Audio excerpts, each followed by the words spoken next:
Giữa muôn trùng vòng vây của Mỹ và các đồng minh, Trung Quốc vẫn không từ bỏ ý định bành trướng thế lực ở khu vực Ấn Độ Dương-Thái Bình Dương.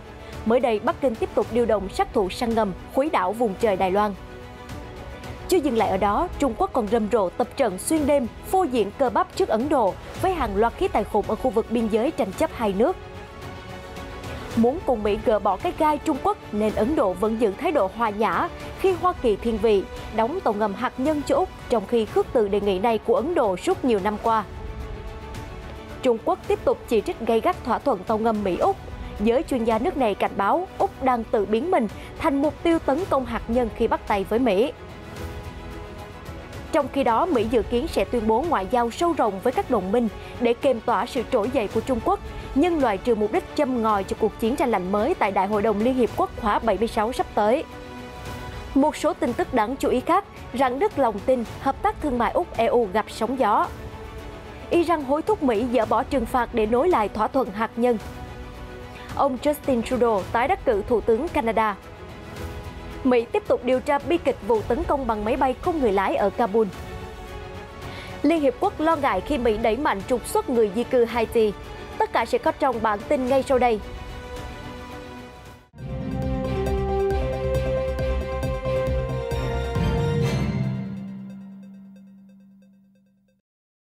Trong tháng 9, Trung Quốc liên tục điều động máy bay quân sự khuấy đảo vùng nhận dạng phòng không ADIZ của Đài Loan. Hôm 20 tháng 9 vừa qua, Cơ quan Phòng vệ Đài Loan MND đã phát hiện một máy bay tác chiến chống ngầm Thiểm Tây I-8 của lực lượng không quân giải phóng nhân dân POAAF tiến vào góc Tây Nam của ADIZ hòn đảo, đánh dấu lần xâm nhập thứ 18 trong tháng này. Đáp lại, Đài Loan đã cử chiến đấu cơ, phát sóng cảnh báo vô tuyến và triển khai hệ thống tên lửa phòng không để giám sát. Tần suất xâm nhập vào ADIZ của Đài Loan trong tháng này của Bắc Kinh trở nên thường xuyên hơn. PLAAF đã đều đặn gửi hàng loạt máy bay do thám, chiến đấu cơ và cả máy bay ném bom vào khu vực nhận dạng của hòn đảo mỗi ngày, chỉ trừ ngày 2 tháng 9 và ngày 18 tháng 9. Theo dữ liệu của MND, trong năm nay, máy bay Trung Quốc đã bị phát hiện trong ADIZ của Đài Loan 14 lần vào tháng 8, 14 lần vào tháng 7, 10 lần vào tháng 6, 18 lần vào tháng 5, 22 lần vào tháng 4, 18 lần vào tháng 3, 17 lần vào tháng 2 và 27 lần trong tháng 1. Kể từ tháng 9 năm ngoái, Bắc Kinh đã tăng cường chiến thuật vùng xám bằng cách thường xuyên điều động máy bay quân sự vào ADIZ của Đài Loan, với hầu hết các lần xuất hiện đều diễn ra ở góc Tây Nam của hòn đảo. Không hề đi theo chủ nghĩa dĩ hòa vi quý như giới chức Trung Quốc thường tuyên bố, Bắc Kinh liên tục đe dọa an ninh nước láng giềng thông qua các cuộc tập trận rầm rộ, phô trương sức mạnh quân sự. Mới đây, Bộ Chỉ huy Quân khu phía Tây của POA, đơn vị chịu trách nhiệm giám sát an ninh toàn bộ biên giới với Ấn Độ, đã tiến hành các cuộc tập trận ban đêm với mục tiêu tạo môi trường thực chiến để các đơn vị đóng quân gần biên giới Himalaya làm quen với những loại vũ khí tối tân. Tờ báo quân sự POA Daily đưa tin lực lượng Trung Quốc đóng quân tại khu vực biên giới đã thực hiện các cuộc diễn tập chiến đấu ban đêm ở độ cao khoảng 5.000 mét. Ông Giang Giang, một chỉ huy đại đội của Trung Quốc, nói với POA Daily, "Chúng tôi đã thay đổi kế hoạch huấn luyện, các binh sĩ cần phải nâng cao năng lực chiến đấu ở vùng cao, đối phó với môi trường chiến đấu khắc nghiệt hơn trong bối cảnh thách thức trong khu vực ngày càng gia tăng." Ông cũng cho biết lực lượng cơ giới đã băng qua vùng cao nguyên đầy tuyết mà không cần đèn chiếu sáng và thực hành các cuộc diễn tập súng máy bắn đạn thật vào ban đêm. Các bệ phóng tên lửa tự hành 122mm đa hệ thống gắn trên xe tải kiểu PHL-11 mới của POA cũng đã được triển khai trong khu vực và đang được sử dụng cho các cuộc tập trận tấn công. Các cuộc tranh chấp ở khu vực biên giới trong thời gian qua và cả những màn phô diễn cơ bắp khiến Ấn Độ khó lòng đội trời chung với nước láng giềng Trung Quốc. Có lẽ đó là lý do vì sao nước này không nổi cơn tâm bành trước thỏa thuận đóng tàu ngầm giữa Mỹ và Úc gần đây. Được biết, Ấn Độ đã bị Mỹ khước từ chia sẻ công nghệ tàu ngầm hạt nhân trong suốt nhiều năm qua, nhưng nay lại ngậm ngùi chứng kiến Hoa Kỳ gật đầu đóng tàu ngầm cho Úc một cách nhanh chóng. Giới quan sát cho rằng Ấn Độ chọn yên phận vì mục tiêu lớn hơn là hiệp đồng chống lại cái gai Trung Quốc. Hiện chính phủ New Delhi chưa có bất kỳ bình luận nào về quan hệ đối tác an ninh mới AUKUS gồm Mỹ, Úc, Anh, cũng như việc Mỹ có phần thiên vị khi giúp Úc nâng cao năng lực quân sự của mình. Trong khi đó, cựu lãnh đạo Hải quân Ấn Độ Arun Prakash trong một bài đăng trên Twitter vào tuần trước cho rằng mối quan hệ đối tác này có thể khiến New Delhi bất mãn. Ông cho rằng trong nhiều năm Mỹ đã nói với Ấn Độ rằng luật pháp của Mỹ không cho phép họ chia sẻ công nghệ động cơ hạt nhân với bất kỳ nước nào, kể cả các đồng minh, ngay cả thỏa thuận hạt nhân Ấn-Mỹ và việc ký kết cả 4 thỏa thuận nền tảng dường như cũng chưa bao giờ đề cập đến vấn đề này. Vậy mà bây giờ họ lại chia sẻ với Úc. Quả thật, Mỹ và Ấn Độ đã ký nhiều thỏa thuận hợp tác quân sự sâu rộng và trao đổi nguồn vũ khí tối tân. Tuy vậy, tuyệt nhiên công nghệ hạt nhân quân sự chưa bao giờ xuất hiện trong các hợp đồng của đôi bên. Bàn về vấn đề này, ông Srinath Raghavan, giáo sư lịch sử và quan hệ quốc tế tại Đại học Ashoka nói rằng việc Mỹ chia sẻ công nghệ hạt nhân quân sự với Ấn Độ là phi thực tế. Tại sao chúng ta lại mong đợi Mỹ chia sẻ công nghệ hạt nhân? Ấn Độ không phải là đồng minh hoặc có mối quan hệ ràng buộc với Mỹ bởi bất kỳ hiệp ước nào, trong khi Úc là đồng minh thân thiết của Mỹ kể từ Thế chiến thứ hai. Đồng ý kiến ông Nevsai Sharma, đại sứ của Ấn Độ tại Washington từ năm 2016 đến năm 2018 cho rằng không nên so sánh mối quan hệ của Hoa Kỳ với Ấn Độ và với Úc vì lịch sử phát triển mối quan hệ của các bên khác nhau. Thay vào đó, Ấn Độ nên xem xét các tác động của Hiệp ước AUKUS đối với an ninh ở Ấn Độ Dương-Thái Bình Dương. Nếu mục tiêu tối cao của nó là chống lại sự trỗi dậy của Trung Quốc trong khu vực, điều đó hoàn toàn có lợi cho Ấn Độ. Cựu tư lệnh Hải quân Shekhar Sinha, một phó đô đốc đã nghỉ hưu và là cựu tư lệnh Hải quân Ấn Độ cho biết các tàu ngầm chạy bằng năng lượng hạt nhân sẽ có tác động đáng kể đến cán cân quyền lực ở Ấn Độ Dương-Thái Bình Dương. Ông cho rằng Ấn Độ không còn cần đến công nghệ của Mỹ vì nước này đã tự đóng tàu ngầm hạt nhân từ năm 2009. Một Ấn Độ tự chủ sẽ thể hiện được vai trò đối tác chiến lược tốt hơn ở Ấn Độ-Thái Bình Dương, ông nói. Được biết, từ năm 2009, Ấn Độ đã bắt đầu tự chủ công nghệ hạt nhân, bắt đầu với tàu ngầm chạy bằng năng lượng hạt nhân nội địa đầu tiên có tên Arihant. Con tàu này đã được đưa vào hoạt động vào năm 2016. Ấn Độ đang có kế hoạch đóng 6 chiếc tàu ngầm chạy bằng năng lượng hạt nhân với chi phí 17 tỷ đô la Mỹ và 18 tàu ngầm thông thường khác. Trong tuần này, Thủ tướng Ấn Độ Narendra Modi sẽ đến Mỹ tham dự hội nghị thượng đỉnh đầu tiên của Bộ Tứ Kim Cương Quad, gồm Mỹ, Nhật, Ấn, Úc ở Washington và cũng sẽ có cuộc gặp riêng với Tổng thống Mỹ Joe Biden. Các chuyên gia Ấn Độ cho rằng việc công bố hiệp ước này ngay trước hội nghị thượng đỉnh Quad là tuyên bố rõ ràng của Mỹ rằng đây là gọng kìm dành cho Trung Quốc. Những nỗ lực tái thiết liên minh kiềm tỏa Trung Quốc của Mỹ trong thời gian gần đây càng đẩy mối quan hệ giữa hai cường quốc vào dầu sôi lửa bỏng. Sợ già néo đứt dây, Tổng thư ký Liên Hiệp Quốc đã phải cảnh báo về nguy cơ tiềm tàng một cuộc chiến tranh lạnh mới tương tự Mỹ và Liên bang Xô Viết trước đây. Tuy nhiên, theo một quan chức cấp cao Mỹ tiết lộ, bài phát biểu của Tổng thống Joe Biden tại Đại hội đồng Liên Hiệp Quốc khóa 76 sẽ xoa dịu nỗi bất an của thế giới. Trong đó nhấn mạnh rằng Hoa Kỳ đang mở ra một chương mới về ngoại giao sâu rộng với các đồng minh và đối tác để ứng phó với những thách thức chung, bao gồm sự trỗi dậy của Trung Quốc về kinh tế và quân sự. Tuy nhiên, ông Biden cũng sẽ phủ nhận ý định làm bùng phát một cuộc chiến tranh lạnh mới. Trong chuỗi sự kiện của Liên Hiệp Quốc ở New York, Tổng thư ký Antonio Guterres sẽ có lần đầu tiên gặp Tổng thống Biden từ khi ông nhậm chức vào tháng 1. Trước đó, trong cuộc phỏng vấn với hãng tin AP hôm thứ Hai 20 tháng 9, ông Guterres đã cảnh báo đáng lo ngại. Washington và Bắc Kinh có thể đang tiến tới một cuộc chiến tranh lạnh mới. Tổng thư ký cho rằng sự cạnh tranh không khoan nhượng giữa hai nền kinh tế lớn nhất toàn cầu có thể cắt xẻ thế giới làm đôi, với mỗi bên sử dụng hệ thống tiền tệ, Internet và quy định tài chính riêng. Để ngăn ngừa viễn cảnh khốc liệt này, ông Guterres kêu gọi chúng ta bằng mọi giá phải chặn đứng một cuộc chiến tranh lạnh mới, chắc chắn còn nguy hiểm và khó kiểm soát hơn giai đoạn căng thẳng hàng thập kỷ giữa Mỹ và Liên Xô. Đáp lại lời cảnh báo của Tổng thư ký Liên Hiệp Quốc, Tổng thống Joe Biden có thể sẽ phát biểu bác bỏ khả năng xảy ra chiến tranh lạnh, với thế giới bị chia thành hai khối đối đầu lẫn nhau. Thay vào đó, Tổng thống Mỹ sẽ nhấn mạnh lòng tin của ông về những cuộc cạnh tranh mạnh mẽ, chuyên sâu nhưng dựa trên nguyên tắc và không dẫn đến xung đột. Đáng chú ý, ngay trong tuần lễ diễn ra Đại hội đồng Liên Hiệp Quốc, ông Biden còn tổ chức hội nghị thượng đỉnh trực tiếp đầu tiên với 3 nhà lãnh đạo Nhật Bản, Úc và Ấn Độ thuộc Liên minh Bộ Tứ Kim Cương. Sự kiện này diễn ra ở Nhà Trắng vào thứ Sáu sắp tới. Bắc Kinh luôn xem Bộ Tứ là một liên minh đối đầu gay gắt và làm tổn hại đến lợi ích của cường quốc châu Á. Mặt khác, các ngoại trưởng Mỹ, Nhật Bản và Hàn Quốc cũng sẽ đến New York để tham gia vào nhiều sự kiện quan trọng của Liên Hiệp Quốc. Theo nhiều nguồn tin, Washington đang rất mong đợi có cuộc gặp ba bên để thảo luận về những vấn đề an ninh khu vực, ví dụ như hiểm họa từ chương trình hạt nhân Triều Tiên. Ngay sau khi Úc công bố hiệp ước AUKUS về phát triển tàu ngầm hạt nhân với Mỹ và Anh, Trung Quốc đã không ngừng trút cơn thịnh nộ. Mới đây, ông Victor Gao, người từng là thông dịch viên cho cựu Chủ tịch Trung Quốc Đặng Tiểu Bình, cũng xuất hiện trên đài truyền hình Úc, cho rằng người Úc thiểu não khi ký kết hiệp ước về công nghệ hạt nhân. Điều đó vi phạm trắng trợn luật lệ quốc tế và còn biến Úc trở thành một mục tiêu tấn công nếu chiến tranh hạt nhân bùng nổ. Cụ thể, ông Victor Gao, hiện là chuyên gia tại Viện Nghiên cứu Trung Quốc và Toàn cầu, phát biểu trên đài ABC rằng, thông qua việc sở hữu tàu ngầm chạy bằng năng lượng hạt nhân, Úc đã tự mình bước ra trước làn đạn. Khi trang bị tàu ngầm hạt nhân, bản thân Úc đã trở thành một mục tiêu cho nguy cơ tấn công hạt nhân trong tương lai, ông Gao nói. khi người dẫn chương trình Stan Grant của đài ABC phản pháo, đặt vấn đề vì sao Úc lại là mục tiêu tấn công bởi các tàu ngầm chỉ chạy bằng năng lượng hạt nhân và không mang đầu đạn hạt nhân. Đáp lại, ông Gao ngang nhiên nói rằng mỗi hành động của Úc đều dẫn tới hậu quả. Úc cùng Mỹ và Anh đang bị cáo buộc vi phạm hiệp ước không phổ biến hạt nhân. Không chỉ né tránh trả lời trực tiếp câu hỏi của đài ABC, chuyên gia cao từ Trung Quốc còn lên giọng lên án Canberra vì thắt chặt hợp tác quân sự với Washington. Ông nói Úc đã cắt máu ăn thề với Mỹ, sẵn sàng tham chiến khi Lầu Năm Góc kêu gọi. Ông Gao cho rằng người Úc không hề dùng não mà chỉ có cơ bắp. Truyền thông Úc nhận thấy không chỉ có ông Gao mà hàng loạt báo đài nhà nước Trung Quốc đều đang đồng loạt lên án hiệp ước AUKUS ra sức đe dọa Canberra. Thời báo Hoàn Cầu của chính phủ Trung Quốc viết rằng, giữa vô số đồng minh, việc Úc quyết định sở hữu công nghệ tàu ngầm từ Mỹ cho thấy sự ủng hộ của Canberra đối với ý tưởng của Washington về thiết lập một hệ thống quốc tế để kiềm hãm sự trỗi dậy về kinh tế của Trung Quốc. Úc không còn muốn là quốc gia độc lập nữa, mà dần biến thành con tốt của Mỹ, nhưng cái giá phải trả sẽ vô cùng đắt đỏ cho Canberra. Hiện giờ Úc đang đối mặt với hậu quả nguy hiểm nhất, dễ trở thành bia đỡ đạn nếu xung đột vũ trang bùng nổ ở khu vực, trích bình luận của tờ Hoàn Cầu.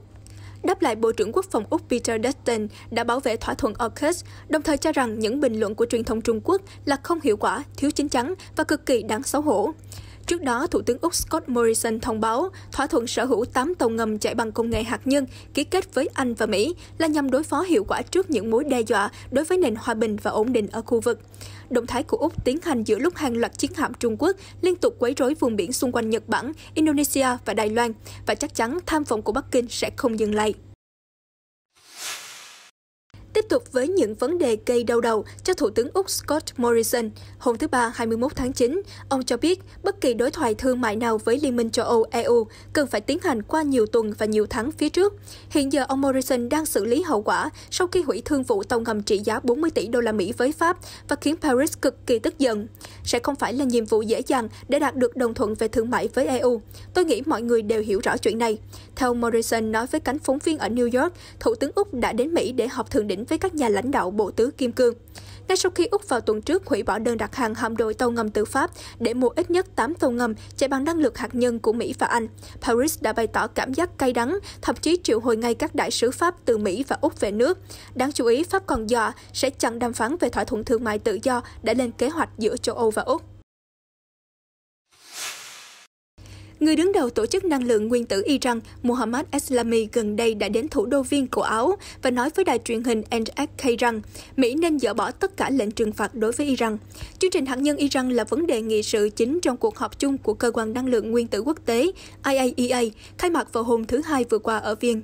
Tổng giám đốc tổ chức này, ông Rafael Grossi, đã kêu gọi Iran hợp tác cho phép quốc tế tiếp tục giám sát các cơ sở hạt nhân. Đáp lại, quan chức hàng đầu về chương trình hạt nhân Iran Eslami cho biết Mỹ cần phải đảo ngược các chính sách sai lầm của họ. Ông Eslami nói thêm, Mỹ nên dỡ bỏ tất cả lệnh trừng phạt và nhanh chóng quay lại thực hiện cam kết trong thỏa thuận năm 2015. Sau đó, phía Iran sẽ có hành động phù hợp dựa trên những gì Mỹ thực hiện. Chính quyền cựu Tổng thống Donald Trump đã đơn phương rút Mỹ khỏi thỏa thuận hạt nhân và tái áp đặt các lệnh trừng phạt nghiêm ngặt lên Tehran kể từ năm 2018. Chính quyền ông Joe Biden bắt đầu nối lại đàm phán gián tiếp với Iran từ tháng 4. Tuy nhiên, quá trình này gặp nhiều bất đồng và hiện chưa có kết quả tích cực. Ông Trudeau, 49 tuổi, trở thành Thủ tướng Canada từ năm 2015 và dẫn dắt chính phủ nước này suốt 2 nhiệm kỳ qua, đã tiếp tục đắc cử nhiệm kỳ thứ 3. Sáng sớm hôm 21 tháng 9, Thủ tướng Canada Justin Trudeau tuyên bố đã chiếm ưu thế trước các đối thủ và chính thức tái đắc cử. Tuy nhiên, ông vẫn không thể đạt được mục tiêu đưa đảng Tự do giành đa số ghế trong Quốc hội. Điều này có nghĩa vị Thủ tướng Canada vẫn cần sự ủng hộ của phe đối lập để thông qua các chương trình nghị sự trong thời gian tới. Hạ viện nắm giữ 338 ghế và một đảng cần giành được 170 ghế để chiếm đa số. Kết quả kiểm đếm cho thấy đảng bảo thủ đang đi đúng hướng để giành được số phiếu phổ thông thu hút 34% ủng hộ so với 32% của đảng Tự do. Tuy nhiên, đảng Tự do nhận được sự ủng hộ tập trung tại các khu vực thành thị và ngoại ô, nơi có nhiều ghế hơn. Lãnh đạo đảng bảo thủ Erin O'Toole, đối thủ của ông Trudeau, đã thừa nhận thất bại trong cuộc tranh cử. Ông cho rằng đảng của mình đã nhận được sự ủng hộ gia tăng trên cả nước, nhưng họ cần cố gắng nhiều hơn để được toàn bộ người dân Canada tin tưởng. Sau chiến thắng, Thủ tướng Trudeau đã cam kết sẽ phối hợp chặt chẽ với các đảng khác vì lợi ích của tất cả người dân Canada. Đảng Tự do được lựa chọn để đưa Canada vượt qua đại dịch và hướng tới những ngày tươi sáng hơn phía trước. Hàng triệu người Canada đã có quyết định đúng đắn. Các cuộc bầu cử ở Canada cho thấy Đảng Tự do dẫn đầu trong 156 khu vực bầu cử trên toàn quốc, nhiều hơn một khu vực so với các địa điểm mà họ đã tổ chức vận động tranh cử. Sau chiến thắng của Đảng Tự do, đồng đô la Canada đã mạnh lên so với đồng đô la Mỹ trong phiên giao dịch châu Á hôm 21 tháng 9. Điều này trấn an các nhà đầu tư rằng Canada sẽ tiếp tục triển khai các gói hỗ trợ kinh tế trong thời gian tới. Được biết, ông Trudeau đã quyết định đánh cược vào một cuộc bỏ phiếu sớm với hy vọng đạt được lợi thế từ thành quả chống dịch của chính phủ, bao gồm chính sách được lòng dân với khoản chi hàng triệu đô la ngân sách hỗ trợ cá nhân và doanh nghiệp gặp khó khăn trong đại dịch. Cùng với đó là đẩy nhanh chiến dịch tiêm ngừa vaccine COVID-19 trên cả nước với tỷ lệ 70% dân số đã được tiêm 2 mũi. Tuy nhiên, việc tổ chức tranh cử giữa mùa dịch đã khiến nhiều người dân thất vọng. Hàng loạt cuộc biểu tình cũng đã diễn ra nhằm chống lại quy định tiêm vaccine bắt buộc của chính phủ và quy định thẻ xanh.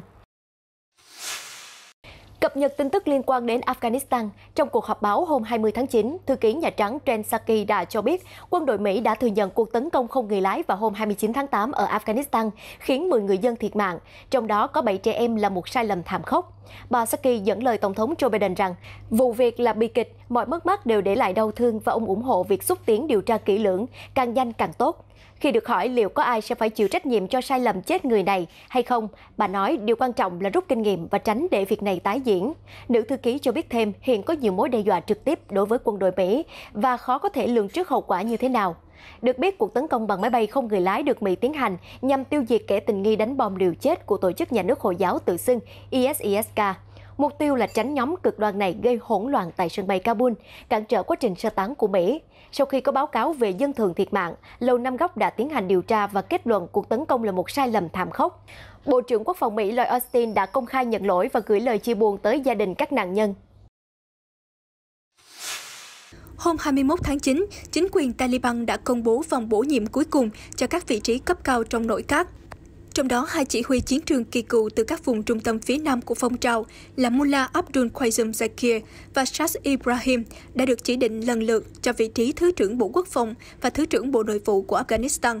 Trong các báo cáo của Liên Hợp Quốc, đây là hai nhân vật trung thành với cựu thủ lĩnh Taliban Mullah Akhtar Mansour, người đang thúc giục các nhà cầm quyền Taliban đẩy mạnh cuộc chiến chống lại chính phủ do phương Tây hậu thuẫn. Cả ông Zakir và ông Shaz đều chỉ huy các lực lượng quan trọng tại một số tỉnh ở Afghanistan.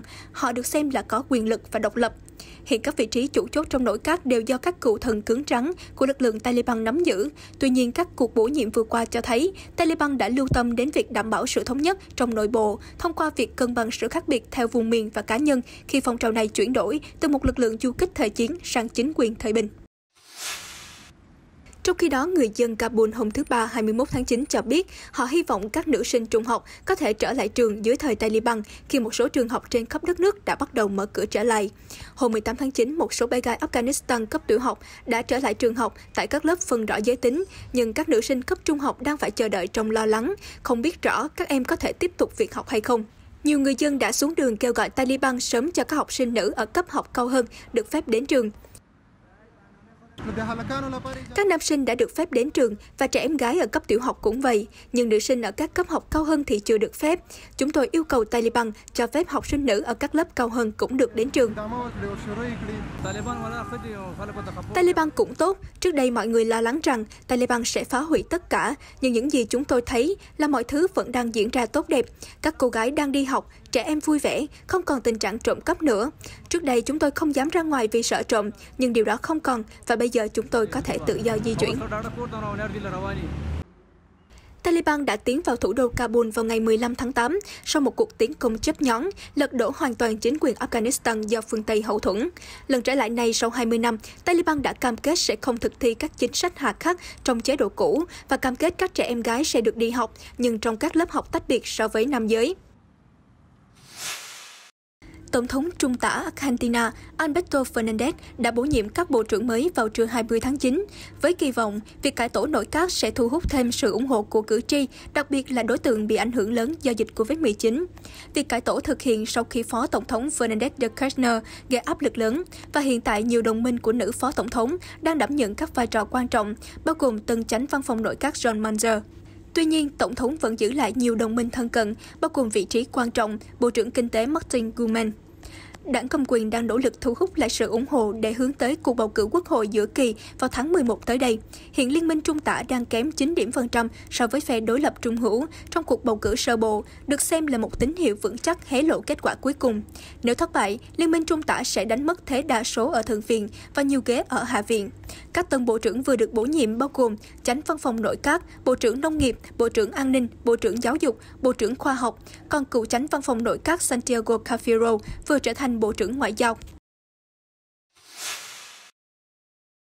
Các cơ quan Liên Hợp Quốc hôm thứ Ba, 21 tháng 9 đã phản đối một số vụ bạo lực khi hàng vạn người di cư đổ dồn về biên giới miền Nam nước Mỹ. Ngoài ra, Liên Hợp Quốc cũng bày tỏ lo ngại những hành động vi phạm nhân quyền và việc Hoa Kỳ thẳng tay trục xuất người nhập cư, đa số là người Haiti. Như đã đưa tin, dưới gầm cầu quốc tế Del Rio, bang Texas những ngày qua là hàng loạt túp lều tị nạn tạm bợ do người di cư dựng lên sau khi họ đã cuốc bộ hàng ngàn dặm để chạy trốn bạo lực, nghèo đói, cùng cực và nhiều đợt thiên tai thảm khốc ở quê nhà Haiti. Một trại tị nạn ven sông từng có thời điểm chứa tới 12.000 người di cư, mặc dù thống đốc Texas Greg Abbott khẳng định con số có thể lên tới 16.000 người vào hôm thứ Bảy. Trước tình cảnh hỗn loạn vỡ trận ở biên giới Mỹ lúc này, Martin Hurtado, người phát ngôn về vấn đề nhân quyền của Liên Hợp Quốc cho biết, chúng tôi cảm thấy đau lòng về những hình ảnh ở Texas và trước sự thật rằng giới chức Mỹ đang không xem xét từng trường hợp xin tị nạn cụ thể. Vì vậy, rất nhiều người đã bị bỏ mặc, không nhận được sự bảo vệ tối thiểu. Theo Reuters, Mỹ đang đẩy nhanh các chuyến bay trục xuất người Haiti từ trại tị nạn Del Rio về nước. Chuyến bay đầu tiên đáp xuống thủ đô của Haiti vào hôm Chủ nhật và có ít nhất 3 chuyến bay như vậy vào hôm thứ Hai. Về hành động này của Mỹ, Sapio Manto, người phát ngôn Liên Hợp Quốc về vấn đề di cư cho rằng, trong số những người di cư, có rất nhiều cá nhân không được đảm bảo an ninh ở quê nhà. Họ nên được xem xét cấp tị nạn trước khi bị trục xuất hàng loạt. Được biết, Mỹ đang trục xuất người di cư theo điều số 42 ban hành từ tháng 3 2020 bởi Trung tâm Kiểm soát và Phòng ngừa Bệnh tật CDC, quy định cần phải giới hạn số người nhập cảnh vào Mỹ để ngăn ngừa virus lây lan. Hiện tại, Cao ủy người tị nạn Liên Hợp Quốc đang giám sát chặt chẽ tình hình và làm việc với chính quyền Tổng thống Joe Biden để xử lý vấn đề. Chúng tôi đã kêu gọi ngừng áp dụng điều 42 trong thời gian ngắn để tiến hành xem xét cấp tị nạn cho những ai mà cuộc sống của họ thật sự lệ thuộc vào lá đơn này, trích lời phát ngôn viên Manto của Liên Hợp Quốc nhấn mạnh. Dù có rất nhiều sự kiện đổi thay, nhưng Hồng Kông vẫn luôn là điểm đến thu hút khách du lịch hàng đầu châu Á. Mới đây, đặc khu đã mở cửa công viên nước mới nhất vào hôm 21 tháng 9, với hàng trăm người dân địa phương thỏa sức tắm mình trong làn nước mát, xua đi những nỗi mệt nhọc bức bối vì đại dịch Covid-19. Với 27 khu giải trí như cầu trượt 7 sắc cầu vồng, máng trượt ống cuộn xoắn và các hồ bơi lớn, công viên nước Ocean Park đang là nước lòng du khách. Tuy nhiên, do Hồng Kông vẫn còn áp dụng nhiều biện pháp ngăn Covid-19, nên công viên rộng 6,5 hectare này chỉ có thể đón 50% khách so với sức chứa tối đa. Chủ tịch tập đoàn Ocean Park, Lau Mingwai cho biết với báo chí, chúng tôi đã mắc kẹt do dịch bệnh quá lâu rồi. Mặt khác, tôi nghĩ mọi người cũng đã trải nghiệm qua các lựa chọn vui chơi, văn hóa giải trí của Hồng Kông. Vì vậy, công viên nước hoàn toàn mới, mang đẳng cấp quốc tế này hứa hẹn sẽ mang đến niềm vui và một hành trình phiêu lưu khám phá thú vị. Tin tức vừa rồi cũng đã kết thúc bản tin quốc tế sáng hôm nay. Cảm ơn sự quan tâm của quý khán giả. Xin chào và hẹn gặp lại ở các bản tin sau.